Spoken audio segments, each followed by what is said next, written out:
সবাইকে শুভেচ্ছা, স্বাগত জানিয়ে শুরু করছি আপনাদের প্রিয় অনুষ্ঠান ছুটি রাতের লাইভ। প্রিয় দর্শক, বাংলাদেশের ব্যান্ড সঙ্গীতের ইতিহাসে এক উজ্জ্বল নাম কিংবদন্তি শিল্পী শ্রদ্ধেয় গুরু আজম খান। তার হাত ধরেই জন্ম নিয়েছিল ঐতিহাসিক ব্যান্ড উচ্চারণ, যার গান আজও আমাদের সঙ্গীতের ভাণ্ডারে অমূল্য সম্পদ হয়ে আছে।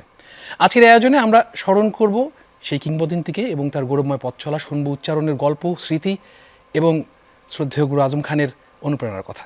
আমাদের সাথে আছে আমাদের সকলের প্রিয় ব্যান্ড উচ্চারণ। সবাইকে স্বাগত জানাচ্ছি। আমি একটু পরিচয় করে দিই। আমার সর্বডান দিকে রয়েছেন আমাদের শ্রদ্ধেয় দুলাল ভাই, তারপর রয়েছেন শ্রদ্ধেয় পিয়ারু ভাই, তারপর আছেন শ্রদ্ধেয় পার্থদা, প্রেম ভাই আছেন এবং বাপ্পি ভাই আছেন। শ্রদ্ধেয় গুরু আজম খান এবং উচ্চারণ একই সূত্রে গাথা। আসলে আমার কাছে ব্যক্তিগতভাবে, আমি নিজেও এই মিউজিক ফ্যাটার্নিটির একজন মানুষ, আমার কাছে মনে হয় যে উচ্চারণ শুধু একটি ব্যান্ড, একটি সাংস্কৃতিক আন্দোলনের নাম। আসলে আমি একটু প্রথমে আপনাদেরকে কৃতজ্ঞতা প্রকাশ করছি উচ্চারণকে আবার ফিরিয়ে নিয়ে আসার জন্য। একটু জানতে চাই যে কোন ভাবনাটা থেকে আসলে দুলাল ভাই আবার উচ্চারণ ফিরলো, কারণ আমরা খুব মিস করতাম আসলে উচ্চারণকে আমাদের ইন্ডাস্ট্রিতে। আসলে একটু যদি বলতেন। উচ্চারণ ফিরে আসার ব্যাপারটা এইভাবে আসছে, আমি সব সময় উচ্চারণের সাথেই ছিলাম। উচ্চারণ এমন একটা শব্দ যেটা উচ্চারিত হচ্ছে সেই ৭২ থেকে। তো গত বছর, খুব সম্ভবত গত বছর, যে উচ্চারণ ব্যান্ডটায় যারা বাজাতো এরা প্রায় ১৮-১৯ বছর আজম ভাইয়ের সাথে ছিল। আনফর্চুনেটলি দুজন মারা যায়, রেবেল এবং জুবরান। আর ড্রামার যে টিপু আমেরিকায় চলে যায়। তা আমি দেখলাম যে ব্যান্ডটা ফাঁকা হয়ে গেছে। তো এই ব্যান্ড তো কোনোদিন ফাঁকা ছিল না। আজম ভাই মানে উনি চলে যাওয়ার পরেও কেউ না কেউ বাজাতো। তা আমি পেয়ারুকে বললাম যে, পেয়ারু দোস্ত, চল চিন্তা করি ব্যান্ডটা কিছু করা যায় নাকি। পেয়ারু বললো, হ্যাঁ দোস্ত চল যাই। তা আমরা দুজন শুরু করলাম আলোচনার থেকে এক সময় পার্থকে পেলাম। তারপরে প্রেম আমার সঙ্গে অনেক দিন ছিল, পার্থ তো অনেক বছর আমার সাথে। আর বাপ্পিকে আবিষ্কার হলো আমার পার্থ। আর আমাদের সাথে কিন্তু আরেকজন আছে, আজকে নেই, খোকা। এই ছয়জন মিলে আমরা ব্যান্ডটাকে রিফর্ম করি আর কি। জি, গত ২৮ ফেব্রুয়ারি গুরুর জন্মদিন ছিল, শ্রদ্ধা স্মরণ করছি। একটু পেরোবে আপনার কাছে একটু জানতে চাইবো, সেটা হচ্ছে যে শ্রদ্ধা আজম খানের চলে যাওয়ার পরে আসলে একটা বড় চ্যালেঞ্জ থেকে যায়। আসলে একজন লেজেন্ড যখন চলে যায়, তার লেগাসিটাকে ক্যারি করার, সামনের দিকে এগিয়ে নিয়ে যাওয়ার অনেকগুলো চ্যালেঞ্জেস থাকে। আসলে তার না থাকার যে একটা কষ্ট, এবং সেই সাথে তার লেগাসিটাকে সামনের দিকে মুভ ফরওয়ার্ড করা কতটুকু চ্যালেঞ্জিং মনে হয় আসলে একটু যদি জানাতেন। আসলে ব্যাপারটা তো চ্যালেঞ্জিং বটে।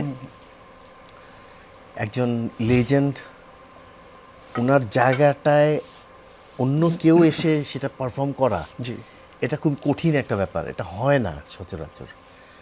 আমাদের ক্ষেত্রে যেটা হয়েছে যে উচ্চারণের সঙ্গে আমরা উচ্চারণ 76 থেকে আমরা উচ্চারণের সঙ্গে সম্পৃক্ত ছিলাম। সেই ওখানে একটা ভাইব কাজ আমাদের করতো। আমরা তো ডাইরেক্টলি পারফর্ম করেছি না আজম ভাইয়ের সঙ্গে। তো ওই ফিলিংসটা তো আমাদের যে ফিলিংসটা, দুলালের আমাদের যে সরাসরি যে ফিলিংসটা, এটা তো অন্য কারো ওই জায়গাটা আসে না আর কি। আর আমাদের শ্রদ্ধাবোধ বা আমাদের সে আবেগ, এই জিনিসটা ভীষণভাবে কাজ করেছে। যে আসলে দুলাল আর আমি যখন নাকি ডিসাইড করি যে উচ্চারণটাকে আমরা রিফর্ম করব, রিফর্ম হওয়ার আগে থেকেই কিন্তু দুলাল আর আমরা মাঝে মধ্যে দুজনে মিলে আজম ভাইয়ের গানগুলো করতাম। সেই গানগুলো যে করতাম সেটা কোত্থেকে, স্মৃতিটা কিন্তু সেই পুরনো সেই স্মৃতিটাই আমাদের কাজ করেছে। কিন্তু যখন নাকি দেখলাম যে ব্যান্ডের জায়গাটা ফাঁকা পড়ে গেছে, তো তখন দুলাল আমাকে বললো, দোস্ত এইটা আমরা তো করতে পারি, আমাদের ব্যান্ড যদি একটা উচ্চারণ, তো আমরা ছিলাম এটা করা। আমি অবশ্যই আমরাই ছিলাম, তাহলে এখন উচ্চারণটা আমরা রিফর্ম করি, তাহলে গানগুলো বেঁচে যায়, আমাদের যে মনের খোরাক আশাটা সেটাও আমরা মানে সবার কাছে তুলে ধরতে পারি। তো সেই থেকে আর কি আবার উচ্চারণকে রিভাইভ করা আর কি। আপনার কাছে একটু জানতে চাইবো, সেটা হচ্ছে যে আপনি আমাদের দেশের অন্যতম একজন প্রসিদ্ধ মিউজিক কম্পোজার। একটা নতুন প্রেক্ষাপট, নতুন একটা জেনজি আমরা বলি, যাদের জন্য আমরা এখন আমাদের কাজ করতে হয়, উচ্চারণের কাজের ক্ষেত্রে কি কোনো রকমের নতুন চেঞ্জেস আসছে কিনা?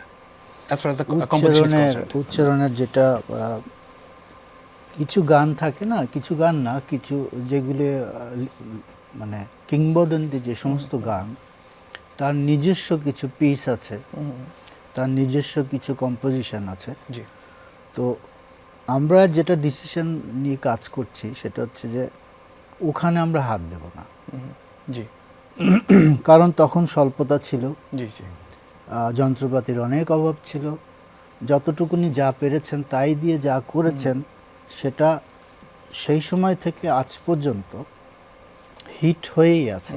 জি হ্যাঁ, তো আমরা যেটা করছি, আমরা কিছু কর্ডস, কিছু এখনকার জেনারেশন ওরা যাতে শুনে ওদের যাতে ভালো লাগতে পারে এই চেষ্টাটা আমাদের আছে, সেভাবেই কাজ করার চেষ্টা করছি, আচ্ছা এভাবেই চলছে আর কি। মানে কিছু আমরা বেশ বেশ অনেক রদবদল করেছি, জি কিন্তু ওই সিগনেচার যে ব্যাপারগুলো ওখানে আমরা হস্তক্ষেপ করছি না, এটা আমরা করবো না অন প্রিন্সিপাল আর কি। দুলাল ভাই, আরেকটু জানতে চাই, সেটা হচ্ছে যে যখন ব্যান্ড মিউজিকের সূচনা লগ্নের কথা একটু জানতে চাই আসলে, তখন ডেফিনেটলি উচ্চারণ একটা আলাদা ধারা তৈরি করতে পেরেছিল আসলে। কি থেকে আসলে একেবারে ইউনিক ছিল উচ্চারণ আসলে, একটু যদি জানাতেন, এটা কম্পোজিশন নাকি লিরিক নাকি টিউন নাকি আমাদের গুরুর সেই অ্যাপিয়ারেন্স, সব কিছু? বলতে গেলে তো সব, জি। কারণ এটা একটা রেভলিউশন টাইপের ছিল বাংলাদেশে ওয়েস্টার্নাইজ মিউজিকে বাংলা গান। মানে এটা সবাই এত গ্রহণযোগ্যতা এত বেশি ছিল যে কোনো, আমি তো তার ভক্ত ছিলাম এবং আমি শো মিস করতাম না। এবং ওই শোগুলিতে দেখতাম আজম ভাই প্রত্যেকটা গান, তখন খুব একটা গান ছিল না, আমাদের 8টা গান ছিল, জি এবং এই 8টা গানই ইজ মোর দেন এনাফ ছিল। হ্যাঁ, বা চিন্তাই করা যায় না ক্রাউড যে কি ক্রেজি ছিল ওনার গানগুলির প্রতি। সালেকা মালেকা, হাইকোর্টের মাজারে, বা এত সুন্দর দুনিয়া, হ্যাঁ, আসি আসি বলে তুমি আর এলে না, খুবই অল্প কথার গান, কিন্তু গানগুলি আর এত সুন্দর হারমোনাইজ করতেন ওনারা, প্রথম ব্যান্ড। না, আমি একটু ইন্টারাপ্ট করি, সেটা হচ্ছে আজম ভাইয়ের যে গানগুলো,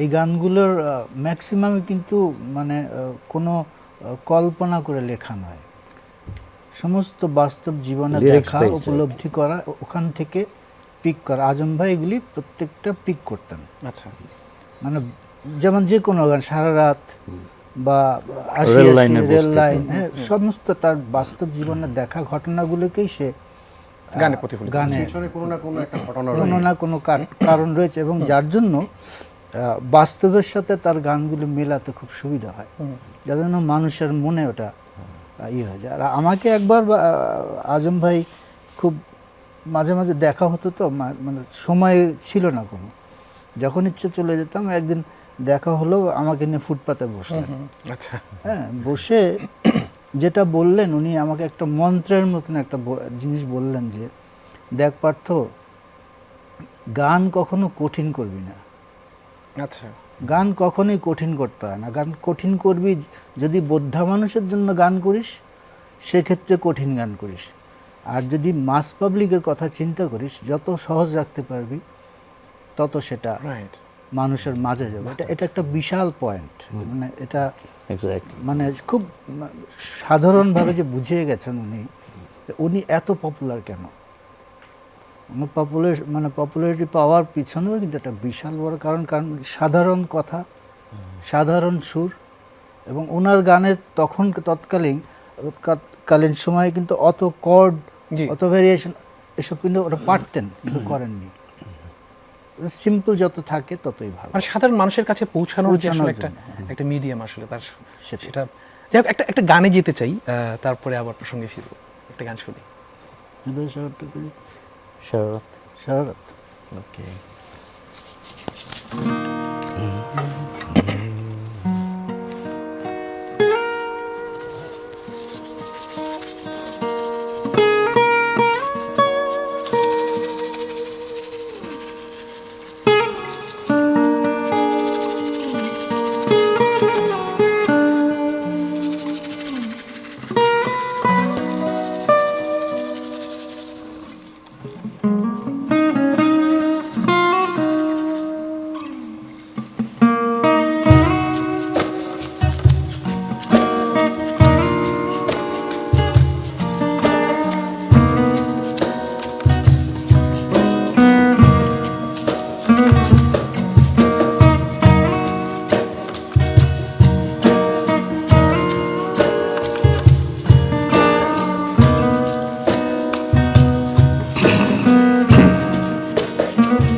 জেগে জেগে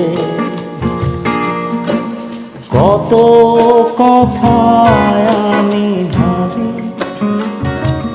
পাপড়ি কেন বোঝে না, তাই ঘুম আসে না। সারা জেগে জেগে কত কথা আমি ভাবি, পাপড়ি কেন বোঝে না, তাই ঘুম আসে না। পাপড়ি কেন বোঝে না, তাই ঘুম আসে না।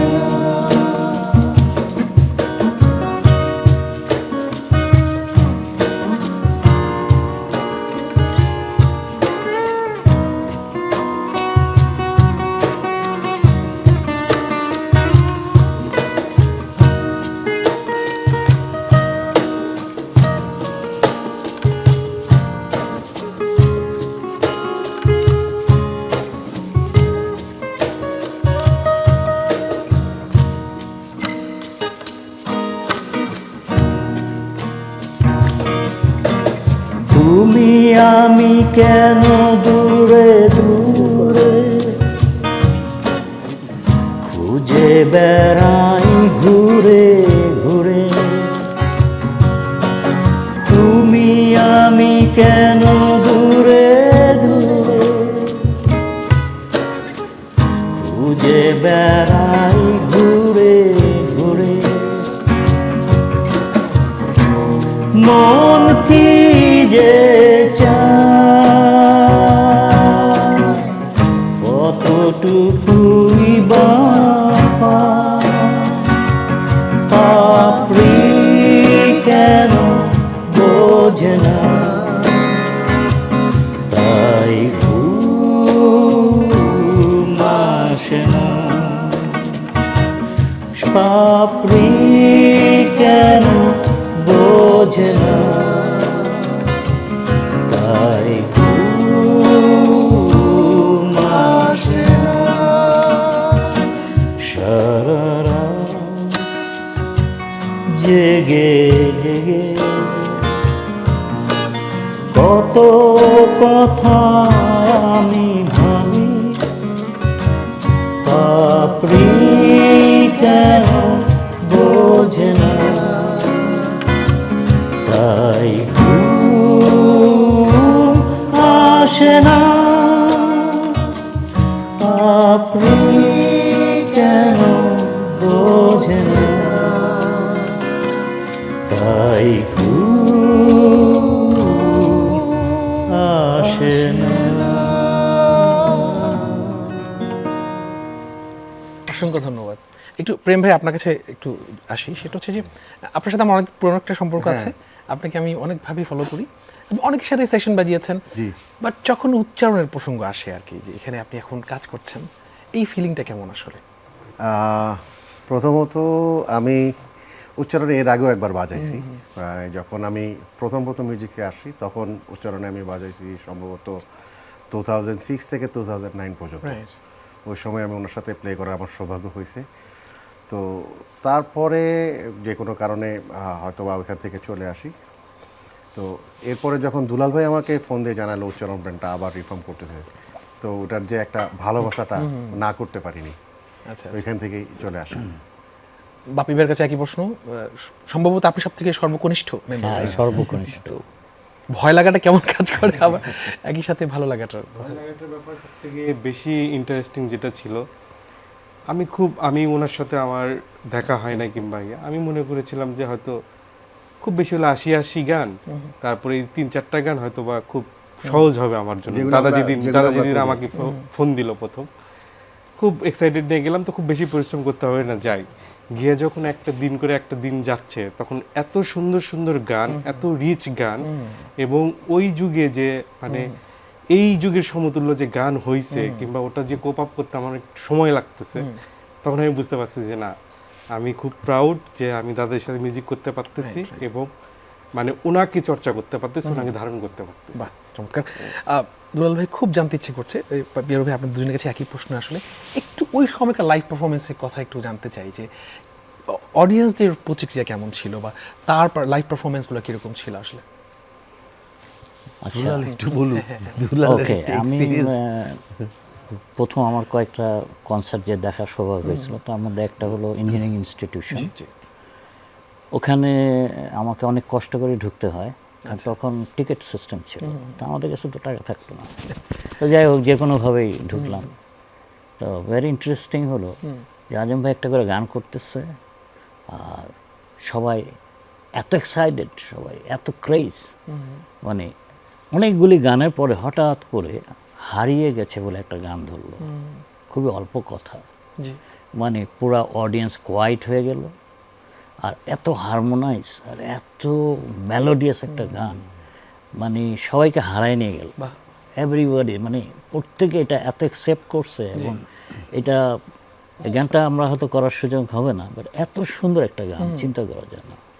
এর পরবর্তীতে যখন আমরা আবার ওনার সঙ্গে বাজাতে আসলাম, তখন তো আমাদের সঙ্গে নয়ন ছিল, জি জি জি আর নয়ন হক মুন্সি, জি জি, ওর কথা মনে হয় শুনেছো না? অফকোর্স শুনেছি। আর নয়ন হক মুন্সি লিড গিটার বাজাতো, আমি রিদেম, পেয়ারু খান ড্রামার, আর ফুয়াদ নাসির বাবু ছিল কিবোর্ড, বেস গিটার, জি, ও আচ্ছা। আজম ভাই লিড সিঙ্গার ছিলেন। তো ওখানে আমরা বিভিন্ন জায়গায় শো করেছি। তো আমরা যেটা দেখতাম আর কি, যে বিশেষ করে আজম ভাইয়ের থেকে বেশি আকর্ষণীয় ছিল নয়ন, আচ্ছা। Lead guitarist. ওর যে গিটার বাজানোর, ও যে গিটার বাজাতো বা যে মোশন নিয়ে গিটারগুলি বাজাতো, এবং আজম ভাই যে গাইতো, আমি হারমোনাইজ করতাম সব সময়, এই টোটালটা ছিল হচ্ছে ডিফারেন্ট। এবং প্রতিটা জায়গায় মানে আমরা এত অ্যাকসেপ্টেড ছিলাম যে সবাই ওয়েট করতো। আচ্ছা। তখন হয়তো কি 2-3টা ব্যান্ড করতো, স্পন্দন বা ফকির আলমগীর ভাই, ওনারা করতেন, তারপর লাস্টে আমরা আসতাম। আচ্ছা।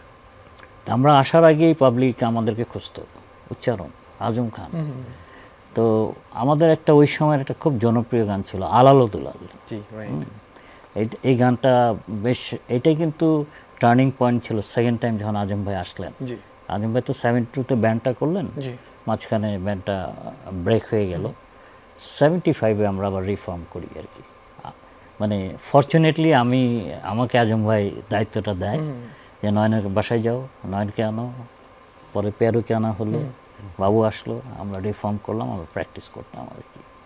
পিয়ার ভাই, আপনার কাছে বাবু ভাইয়ের কাছে বারংবার শুনেছি, লাবু ভাইয়ের কাছে শুনেছি, একটু আপনার কাছে একটু জানতে চাই যে ওই যে লাইভ, একই প্রশ্ন আসলে, যে লাইভ পারফরমেন্সের যে একটা ওয়ার্মথ, একটা ভাইব, একটু জানতে চাই আসলে, যে কীরকম ইন্টারাকশন হতো অডিয়েন্সের সাথে। যদি দুলাল ভাই বললেন, একটা আপনার টেকটা একটু জানতে চাই আসলে। আসলে অডিয়েন্সের কাছে তো তখন এই আমাদের এই মিউজিকটা ছিল একটা নতুনত্বের ছোঁয়া তখন। তো অডিয়েন্স তো মানে এই ধর আমাদের এই ব্যান্ড মিউজিকের অপেক্ষাই থাকতো। তো আমরা যেটা করতাম, আমরা যখন প্র্যাকটিস করতাম, সেটা ওইটা আরেকটা ব্যাপার ছিল আর কি। হ্যাঁ, মানে প্র্যাকটিস করে তারপরে অডিয়েন্সের কাছে যাওয়া, অডিয়েন্সকে আমাদের সঙ্গে সম্পৃক্ত করে ফেলা, এই যে ব্যাপারটা ছিল, তো এটা প্র্যাকটিস, ওইটা করতে হতো কিন্তু প্র্যাকটিস প্যাডেই, আচ্ছা। তাই না?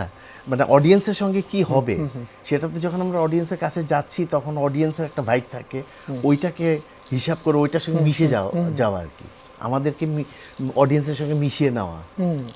আদারওয়াইজ তো অডিয়েন্স তো ওই জায়গায় যাবে না। তো ওই প্র্যাকটিসটা কিন্তু আমাদেরকে প্র্যাকটিস প্যাডেই করতে হইতো। আচ্ছা আচ্ছা।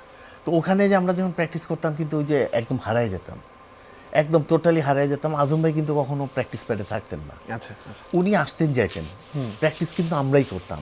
আমি, নয়ন, দুলাল, বাবু, আমরা চারজন আজম ভাইয়ের একটা আজম ভাই পাশে থাকতো, মানে উনি এবং- আসতেন যাইতেন আর কি, মানে মূল চর্চাটা আমরাই করতাম আর কি। হ্যাঁ, এবং ঠিক ওই পয়েন্টটাই ধরতো, যদি কোনো ভুল হইতো বাইরে সাথে চলে সাথে আসতো। আসতো, হ্যাঁ এটা ঠিক কর।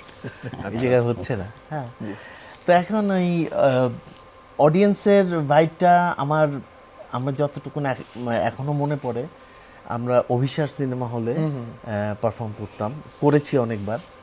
তো লাস্টে যে গানটা করতাম আমরা অ্যাসিড রক, জীবনে কিছু জীবনে কিছু পাবো পাবো না, ওইটা যখন করতাম ভাই বিশ্বাস করো মানে অনেকগুলো গান বাজানোর পরে ওইটা ছিল হার্ড রক ড্রামস, বুঝছো? শুধু ড্রামস না তো, নয়ন টয়ন দুলাল টুলাল সবাই মানে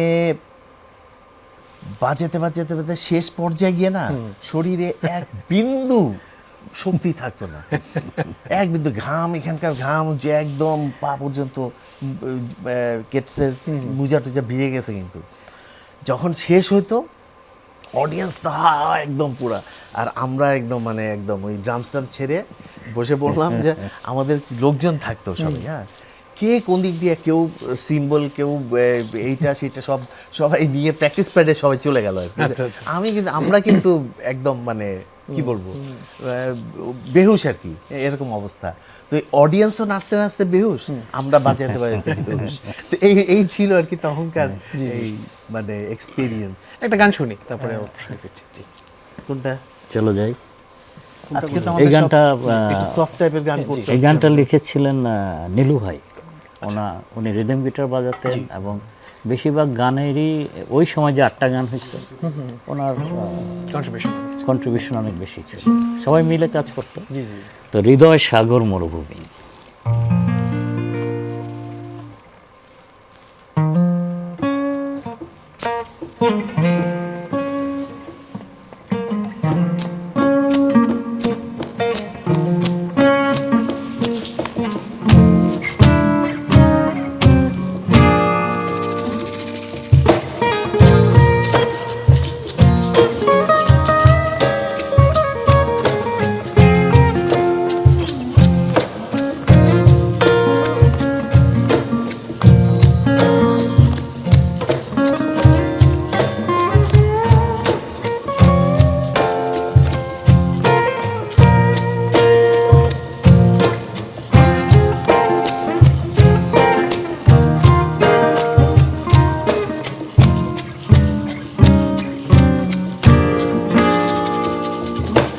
জীবন চলিয়া যাবে,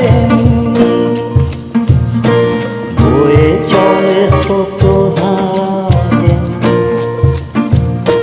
জীবন চলিয়া যাবে,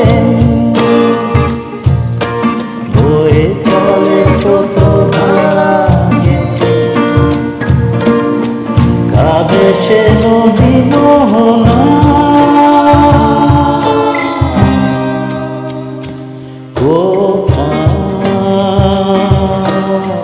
হারিয়ে গেলে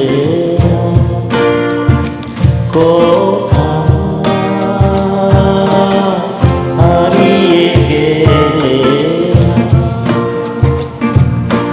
হৃদয় সাগর মরুভূমি মৌসুমী না তুমি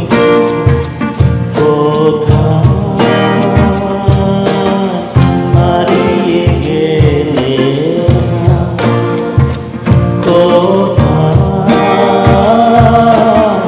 হারিয়ে গেলে।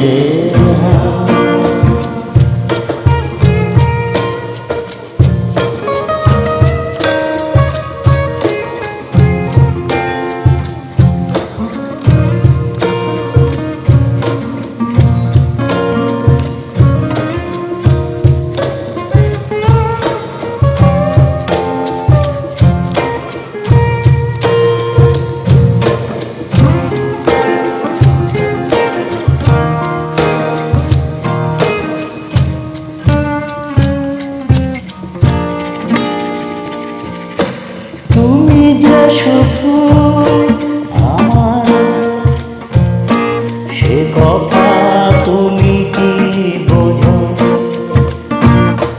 তুমি যে শুধু আমারই, সে কথা তুমি কি বোঝো? তুমি ছাড়া কেহ না, কোথায়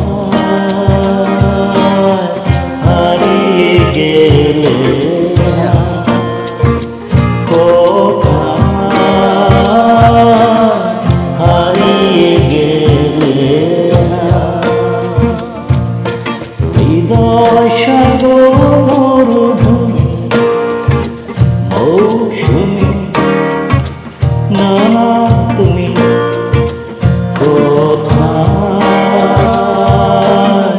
হারিয়ে গেলে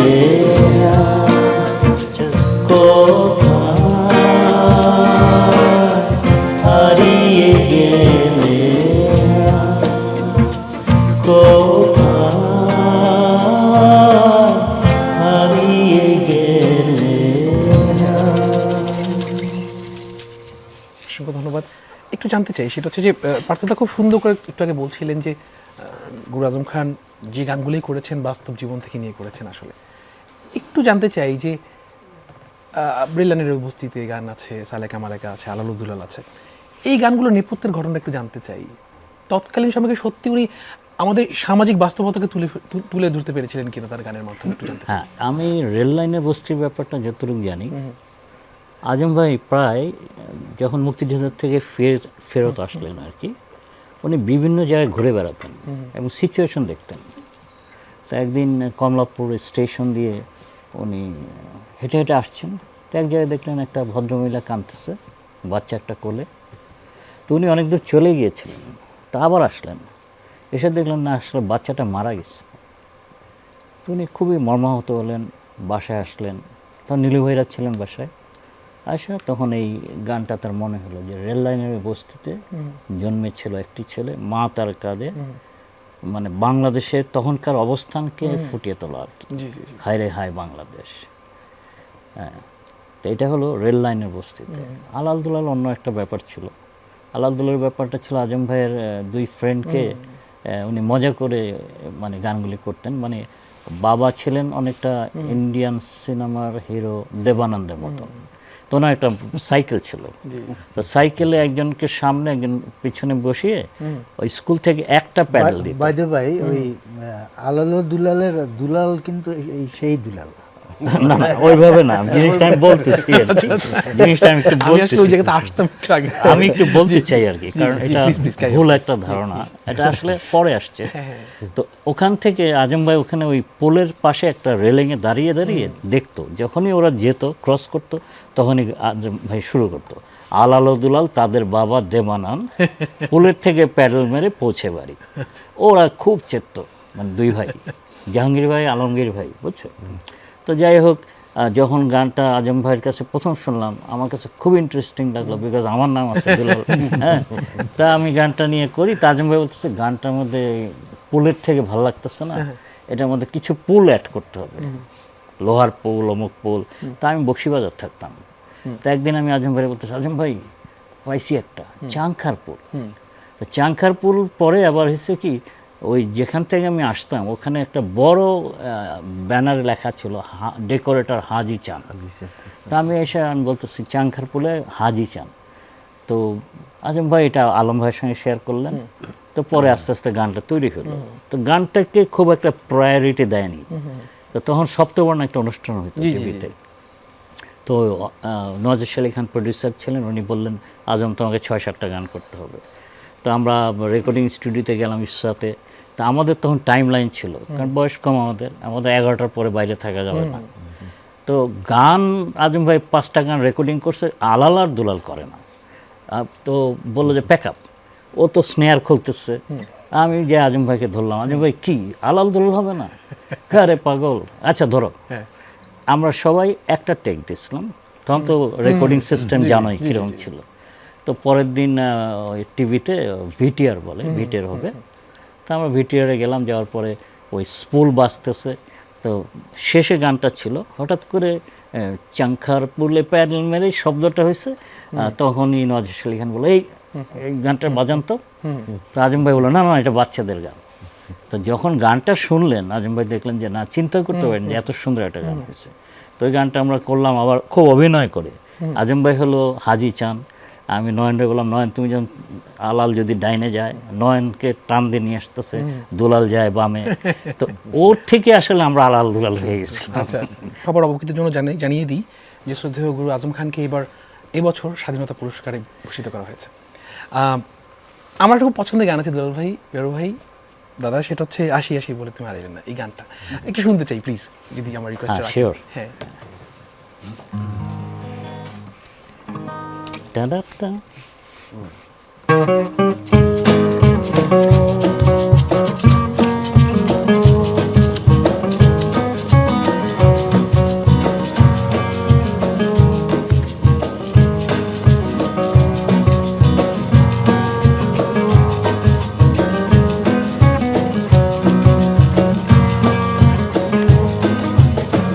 আসি আসি বলে তুমি আর এলে না, আসি আসি বলে তুমি আর এলে না।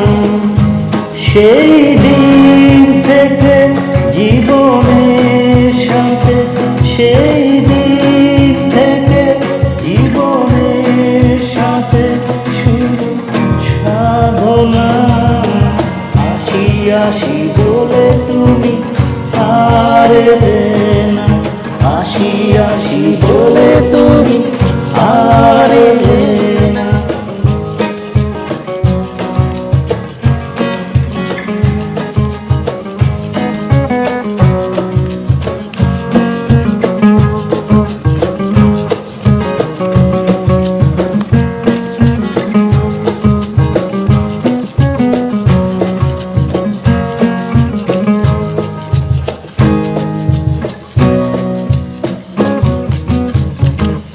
অভিমান কেন করে গিয়েছ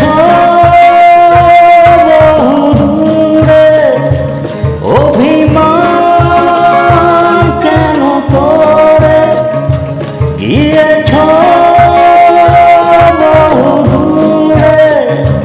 জানি না কে হারে কে জিতে,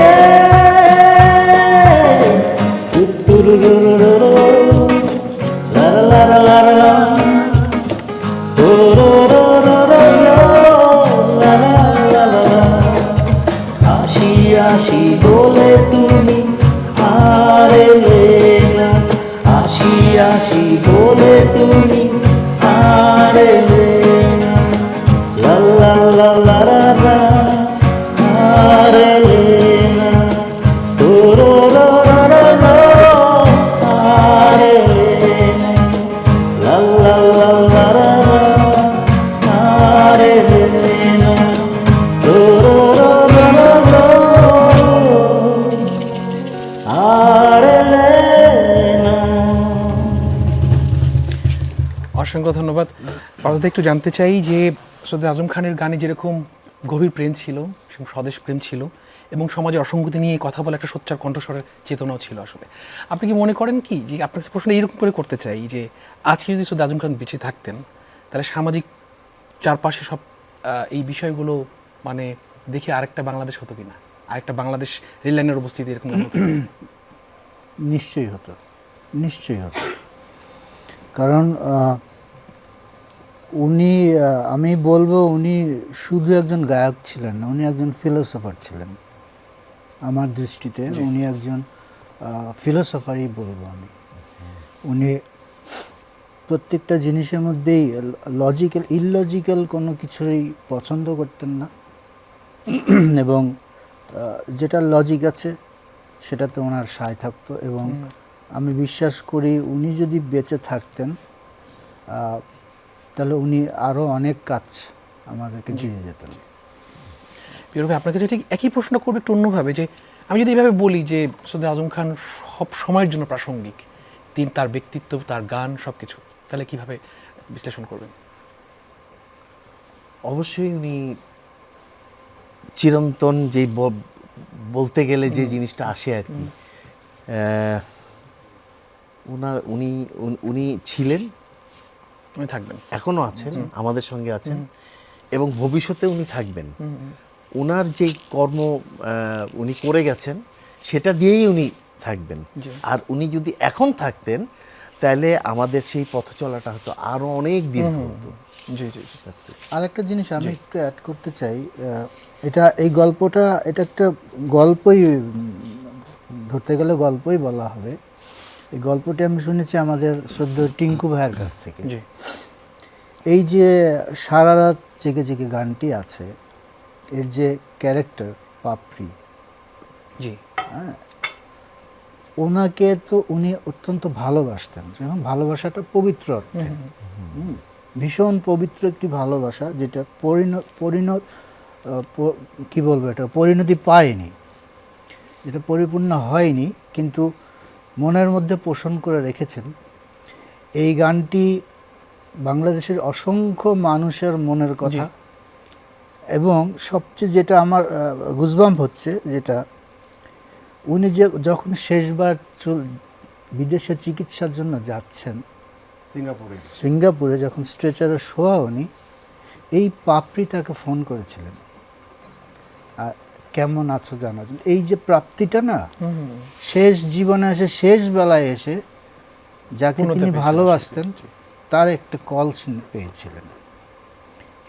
এই জিনিসটা শুনে আমার মানে কেমন যে লেগেছে আমি বোঝাতে পারবো না। যে আমার কাছে কিন্তু আমি দুলাল ভাইদের বলি যে দুলাল ভাই এই যে গানটা না, এই গানটা শুধু একটি গান না, এই গানটা অনেক কিছু একটা বিষয় আছে।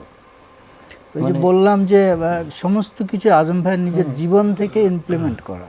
এবং লাইভে যখন আমরা বাজাতাম, মানে আজম ভাই যদি একটু মানে লাইটটা একটু ডার্ক করে নিত এবং গানটা করার পরে আমরা কিন্তু স্বাভাবিক আসতে আমাদের সময় লাগতো, মানে এত ডেপে চলে যেতাম সবাই।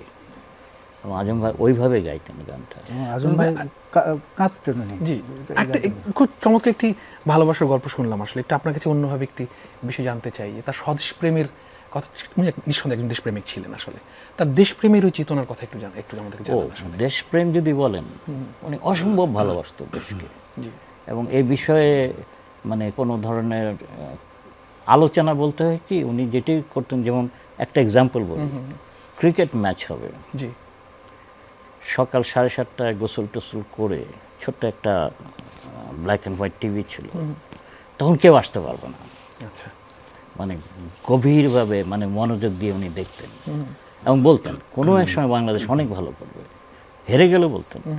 মানে ওখান থেকে বোঝা যেত যে ওনার দেশপ্রেম স্বপ্নবাজ মানুষ এবং অনেক কথাই ওনার সঙ্গে দেশপ্রেমের আরেকটি উদাহরণ আমি আজম ভাইয়ের ব্যাপারে আমি যেটা বলতে পারি, এক বাক্যে বলতে পারি, সেটা হচ্ছে আজম ভাই যদি চাইতেন, উনি যে লেভেলে ছিলেন, যে উচ্চতায় উনি বিরাজ করছিলেন, উনি যদি চাইতেন, উনি আমাদের এই শহরে অন্তত 4টা 5টা 6টা বাড়ি গাড়ি সব কিছু করে রেখে যেতে পারতেন। উনি কিন্তু নেননি। উনি মানে লোভী ছিলেন না। এরকম দেখা গেছে। এটা একটা দেশপ্রেমের চরম উদাহরণ, যে দেশের এতটুকুন ক্ষতি হোক সেটা উনি মানে চাইতেনই না, বরঞ্চ কোনোদিন আসেই নাই তার মনে আসেই জানো। এরকম দেখা গেছে যে কনসার্ট হয়ে গেছে, ব্যাগ ভরে টাকা নিয়ে ঘুরতেছে, আজম ভাইকে খুঁজতেছে দেওয়ার জন্য। মানে ওনার যে মানে কতটুকু মানে গানের প্রতি তার ভালোবাসা কত ছিল, যে টাকা পয়সা এগুলি কোনো বিষয় ছিল তার কাছে। মানে এটা মার্চ মাস, স্বাধীনতার মাস। এবছর তাকে স্বাধীনতা পুরস্কারে ভূষিত করা হয়েছে। আমি আরেকটু জানতে চাইবো আসলে যে একটা সদ্য স্বাধীনপ্রাপ্ত দেশকে উনি যখন সঙ্গীত দিয়ে একটা সাংস্কৃতিক বিপ্লব করার চেষ্টা করছিলেন, আসলে ওই সময় আপনারা তো সহযোদ্ধা হিসেবে কোনো না কোনোভাবে তার সান্নিধ্যে ছিলেন। আসলে পিয়ার বিক্রম, আপনার কাছে জানতে চাই যে বর্তমান প্রজন্মকে যদি আপনি এক কথায় তাকে চেনাতে চান, তাহলে কোন ওয়ার্ডটা ইউজ করবেন? কঠিন প্রশ্ন।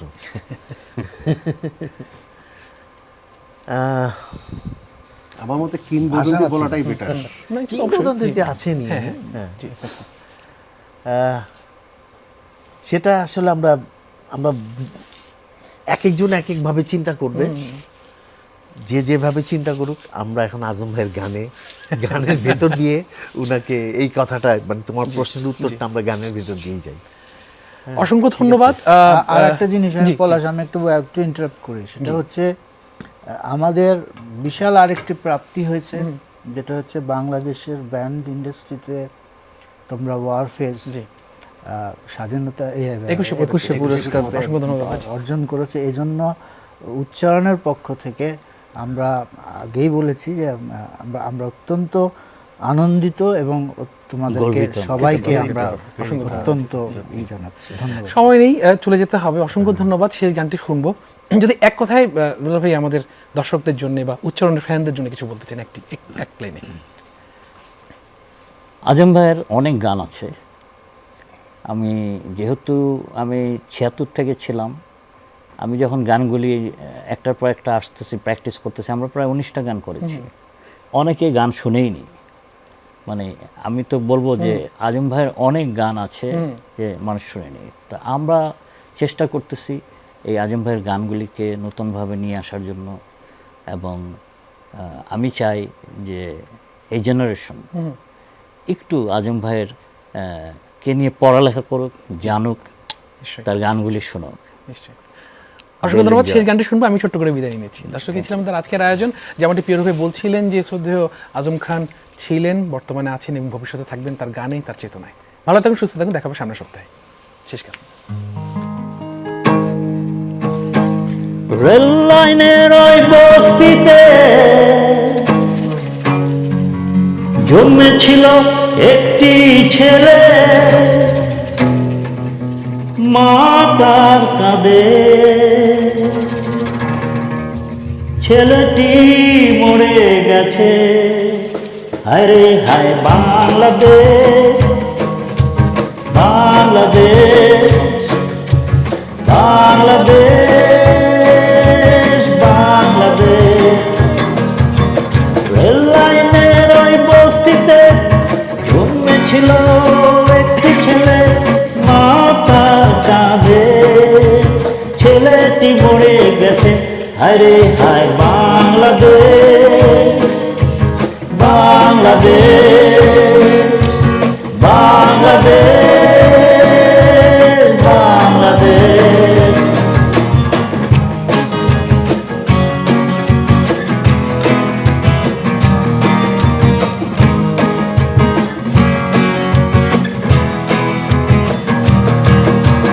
কত আশা ছিল তার জীবনে, সব স্মৃতি রেখে গেল মরণে। কত আশা ছিল তার জীবনে, সব স্মৃতি রেখে গেল মরণে।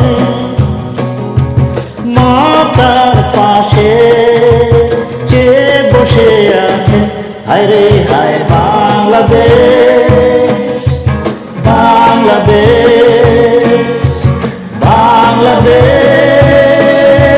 বাংলাদেশ, বাংলাদেশ, বাংলাদেশ, বাংলাদেশ, বাংলাদেশ।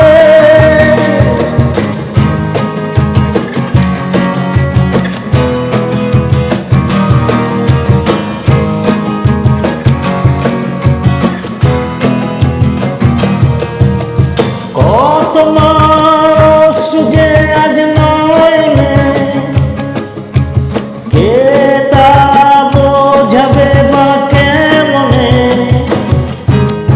কত মাস যে আজ নয়নে, কে তা বোঝাবে বা কেমনে। যে চলে যায় সে কি আসে। হায় রে হায় বাংলাদেশ, বাংলাদেশ, বাংলাদেশ, বাংলাদেশ, বাংলাদেশ।